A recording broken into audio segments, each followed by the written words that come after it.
ഇന്ന് നമുക്ക് ഉച്ചക്കത്തേക്ക് കറിക്ക് കുറച്ച് കക്കാർച്ചിയും കിട്ടിയിട്ടുണ്ടായിരുന്നു. 1/2 കിലോ അയിലയാണ് കേട്ടോ, വലുതാണ്. അതുകൊണ്ട് തന്നെ 2 ഉള്ളൂ. അപ്പം നമുക്ക് ഈ 2 വെച്ചിട്ട് തേങ്ങയും മുളക് അരച്ച് കറി വെക്കാമെന്നാണ് ഞാൻ വിചാരിച്ചത്.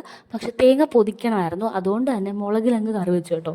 ഒരുപാട് വീഡിയോ ഒന്നും ഇല്ല, പനിയൊക്കെ ആയിട്ട് സൗണ്ടൊക്കെ ഒന്ന് റെഡിയായി വരുന്നതേ ഉള്ളൂ. അതുകൊണ്ട് തന്നെ കുറേശ്ശെ വീഡിയോ ഒക്കെ ഉള്ളൂ. ഉള്ളത് കൊണ്ട് ഓണം പോലെ നമുക്കങ്ങ് കാണാം കേട്ടോ.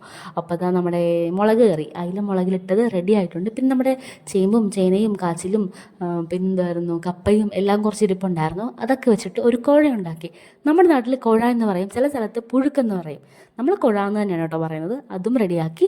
പിന്നെ ഇന്ന് കക്കാർച്ചി വെക്കുന്നില്ല എന്നാണ് ഞാൻ വിചാരിച്ചിരുന്നത്.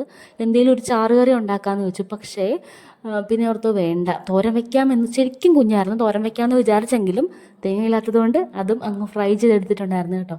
അപ്പം നമ്മുടെ ഇതാ കക്കാർച്ചിയും ഇവിടെ റെഡിയാണ്. ലീചേട്ടന് ഉച്ചയ്ക്ക് ഉണ്ണാനായിട്ട് വരും. അപ്പം അതിന് മുമ്പ് തന്നെ എനിക്ക് പോയി കുളിക്കണം.